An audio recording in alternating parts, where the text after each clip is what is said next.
What up, what up? My name is Shakiel Mahjouri, and I recently interviewed a number of pro fighters to get their thoughts on UFC 238's main event between Henry Cejudo and Marlon Moraes, plus the women's flyweight title fight between Valentina Shevchenko and Jessica Eye. Enjoy. First up is Aljamain Sterling. With this one, I'm still a little unsure of Henry Cejudo at 135 against top-level competition, which is Marlon Moraes. The power, the jiu-jitsu, the takedown defense, the leg kicks, the head kicks. The wrestling of Marlon is undeniable. Not Marlon, of Henry Cejudo is undeniable. But we've only seen him one time really utilize ground and pound, and that was against TJ. And that fight was really, really short. That's a really tough fight to really get anything out of it for a measure on this one. I think if I can see Cejudo having the speed advantage, being a 25er coming up, and being the more explosive fighter. Not more power, but probably more explosive in terms of wrestling dynamics. And I can see him landing the money shot to put Marlon down, hurt him, and maybe get him out of there. But it's tough to say, man. Marlon, you can't count him out. He's Magic Marlon for a reason. So. Next, we have another top-ranked bantamweight, Jimmie Rivera. I got Marlon winning the fight. I just think Marlon's a lot bigger than Henry, and I think he's gonna, I think it's gonna be a finish on Marlon's end. I just don't know if it's gonna be the third or fourth round. I think it's gonna be right away. And our third bantamweight, Cody Stamann. Well, obviously, I've studied both these guys religiously. I've seen them both fight. Marlon Moraes is huge. Henry Cejudo is not. Henry is not a very big guy. So you're looking at having, maybe a 10-pound disadvantage on fight night. I would imagine at least. I think Henry Cejudo maybe at his biggest is 150, 155 pounds in shape. I would imagine he's even less than that. So in preparation for this fight, I bet you he's walking around in the high 40s to where I bet you Marlon Moraes is high 50s and like shredded, yoked to the gills. The guy he's big. He's a huge bantamweight, maybe the biggest bantamweight besides myself. And he's got real power. He can really put somebody out. He does a really good job with distance control too. He's not an easy guy to get to. I guess I really haven't seen that great of takedown defense from him, but I've never seen anyone hold him on the mat for a split second. And the fact that he's going to be so much bigger than Henry Cejudo makes me want to lean towards Marlon Moraes. But Cejudo, he really surprised me in that Dillashaw fight. I honestly, I lost a lot of money that night. I was there in New York watching that fight, and I couldn't believe that Cejudo won. I assumed that TJ was going to dust him, but you really, he's not one of those guys you want to count out because he is, Olympic gold medalist, like he tells everyone every day.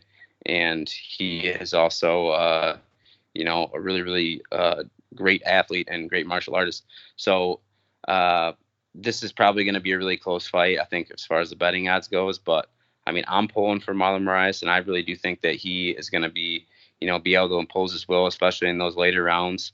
It's not easy for a guy to be that much smaller on fight night. He's going to have to, Cejudo's going to have to carry around a lot more weight.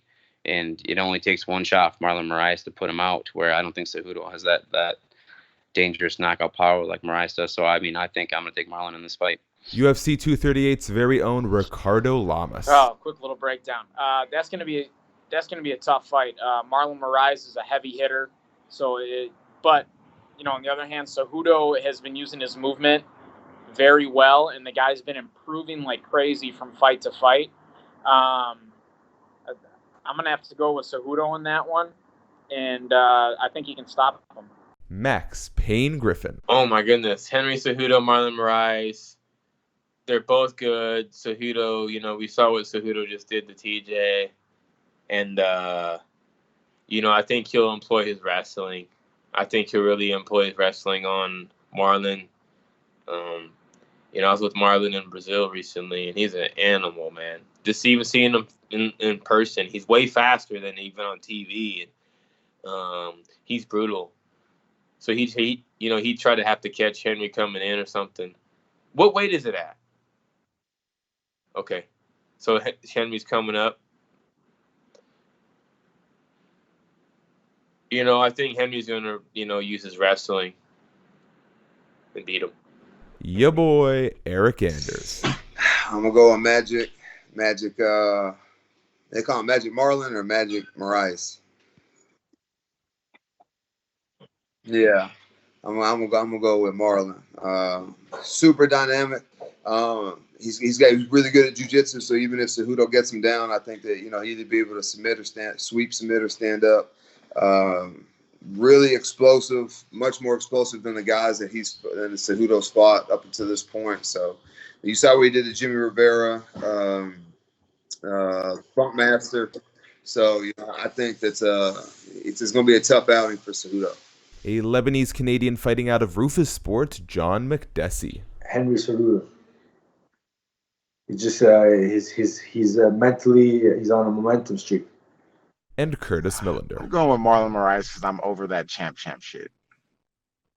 Yeah, I just don't want to be it. It's like holding up divisions. There's men dedicating their lives to be champion, and now everybody wants to do this champ. Don't get me wrong. I understand that's a big accomplishment too, but I feel like you need to clear out your division before you can do that. You need at least 3 or 4, solid wins. Make sure there's no clear number 1 contender before you start to hold up divisions like that. Now we'll take a look at fighters' thoughts on the co-main event between Shevchenko and I. Top-ranked welterweight Santiago Ponzinibbio.